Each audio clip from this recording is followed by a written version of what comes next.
Welcome back. Today, with the help of Irate Bear, hello everyone, we are going to be tackling BuzzFeed and their typical cliche racist bullshit. Why can't I walk from the corner where the cab dropped me off to my apartment without someone yelling the N-word at me outside of a car?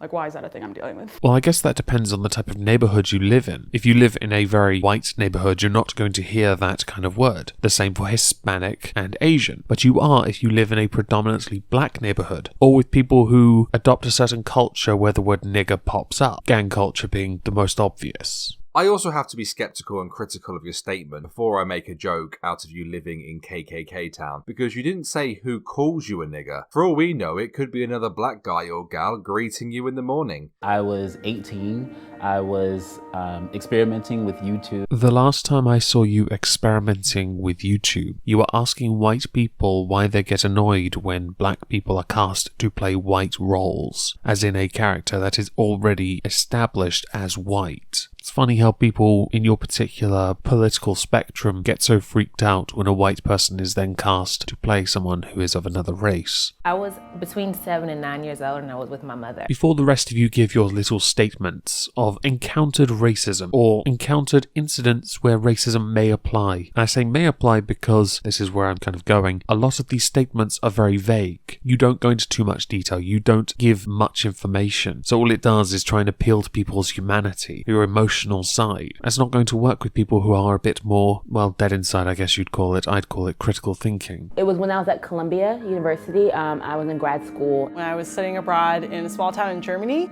Just at night, walking down the street. This random drunken dude outside the lecture hall yelled nigger at me. The owner of the store came out and told us to get out, you bloody nigger. These two white dudes in a car drove by, and one yelled nigger and one yelled afro. And what did any of you do about it? I doubt they did anything at the time, but I am interested to know whether or not the white people that shouted nigger were within a black community that they themselves were an accepted member of, because to the wider black community maybe it is not acceptable for a white person to say it, but there are instances where white people can say it within other groups. Although that doesn't excuse the fact that they were abusive cunts. All you need now is to go and find some white person to blame for them. That's how this works, right? You do know your will and your rights to fucking respond to that kind of abuse, right? I've been called a nigger, a sad nigger, a Paki, a dirty African, a Mexican, which was used as a pejorative at the time. Do you know how I responded? Here's how. Shut your fucking mouth!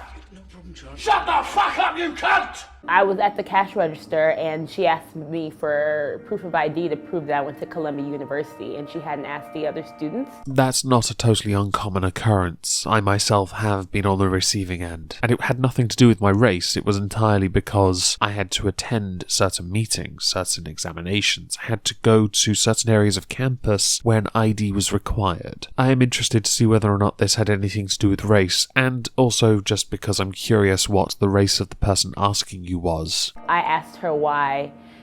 She asked me and nobody else, and she just kind of muttered under her breath, you give these niggas an education and they think they know everything. And you didn't feel the need to either A, punch that cunt in the cunt, B, report the bitch, or C, all of the above.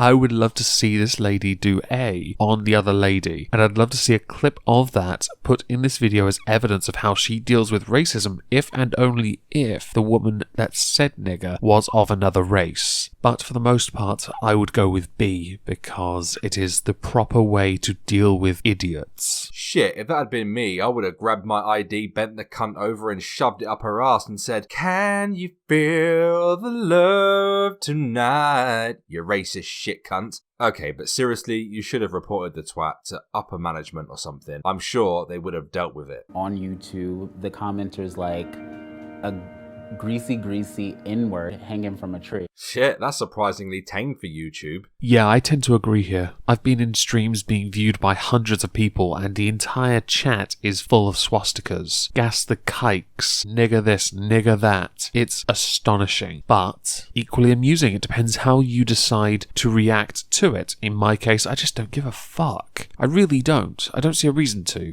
It's just trolling. What about you, Irate Bear? Have you received much racist abuse? I've had much worse shit said and even ones sent to me, dude. Oh, like what? When I used to run a trolling channel, I would literally wake up to tweets, people saying, "Stream, you dirty fucking nigger." I'd wake up to repeated comments on my videos saying the same, or worse shit than that. The fuckers even tried sending me pictures of little girls in bikinis just to troll me, which is far more fucked up than being called a nigger on YouTube. Do you know how I dealt with that shit? I deleted everything they sent, blocked everyone who was taking shit too far, and eventually shut the whole thing down because being sent that kind of imagery is far, far fucking worse than being called a nigger on YouTube. Trust me. The image aspect of what you just said is far worse than being called a nigger, because being called a name is not really that bad. Yes, in certain groups, certain communities, certain countries, it could be considered bad. Culturally insensitive, perhaps. But being sent inappropriate images of children is far worse. We were stopped at a stoplight,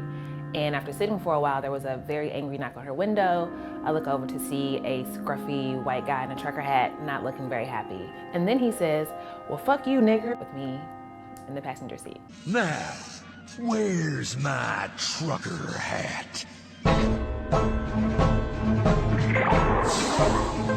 Why do BuzzFeed videos always lack so much fucking context? Because BuzzFeed like to use buzzwords to try and hook people who are slightly more gullible than others, which apparently is quite a lot if it gets this many views other than those that are being sent here by those that have watched your video, my video, and Andy Vorsky's video on this and gone there, hurled abuse at them because of how utterly retarded their video is, because of not only how vague it is, but also how unbelievably racist it is, along with most of what BuzzFeed put out. Videos like this by BuzzFeed make me wonder why they're still called BuzzFeed, because the BuzzFeed element, the feed part, certainly is supposed to be newsfeed, i.e. that's how they managed to sell it to other people. It should just be called Buzzword, much like MTV should stop calling themselves music television and simply change their name to meme television, since they are just one big racist meme.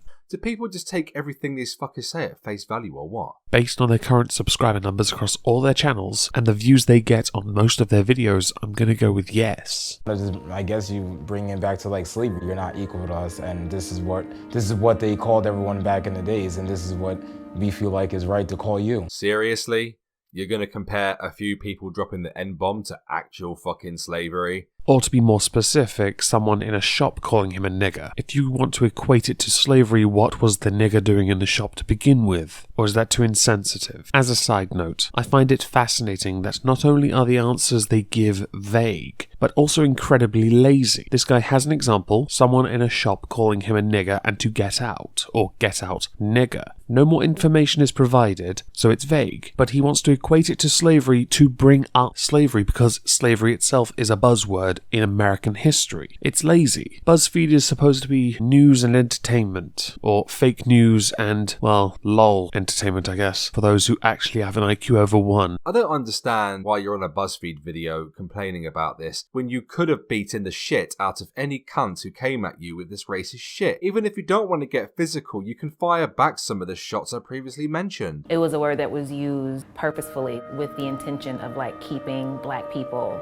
down and in their place. You know, the word nigger was simply intended as an English variation of the Spanish word negro, which simply means black. I'm not sure how it ended up becoming a pejorative, as the term was once a noun that meant endearing, which is a shame. Just before I add my 2 cents to this particular segment, I do want to go back and point out something of interest. You see, of all the people who described their incident involving the word nigger, only one person mentioned the race of the person hurling the abuse. Now, I'm not using this as an excuse to say the wider audience is gullible, but it is suggestive and it does mislead, and that is something that works to BuzzFeed's favour with this very, and I've said it before, so has Irate Bear, vague video. Now, to go back to the video clip in question about keeping people down, not really. Within black neighbourhoods, it is prevalent. I have seen very popular Viners, not so popular now, but they vlog a lot, who are black, walking around California saying "ma nigger," because they can get away with it because it's such a progressive state. It is acceptable for people to have their own language unless they're white. I find it fascinating that you're the only ones that are butthurt over this. You have methods of dealing with these instances of racism, most of which are professionally dealt with. Whether you go to superiors and get them reprimanded or suspended or fired and go through that process, or with people in cars you get the registration and you call the police. Because it is racially motivated abuse and it can be dealt with. An isolated incident that can be resolved quickly. But instead you put it in a BuzzFeed video and use such weak language that your entire argument is wasted. If someone is being blatant,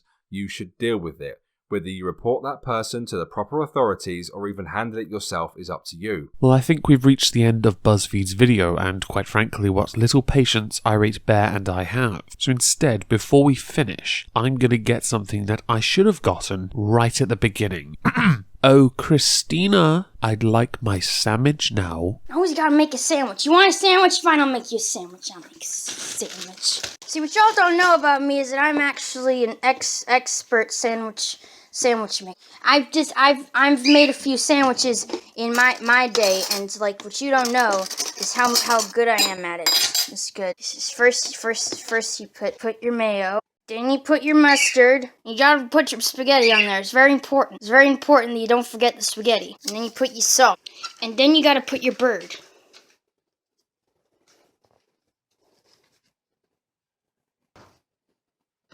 This is good. This is good. The sandwich. I made a sandwich. Make the sandwich. The sandwich. Yeah. You and I are going to be having a very interesting discussion about what should go in a sandwich. Hint, I'm allergic to mustard and I saw you sneak the bird out. This fate awaits you. To everyone else, thank you all for listening. See you next time.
I have seen the revelation coming over the hills. The storm rises as I see the Dreadlord Cthulhu.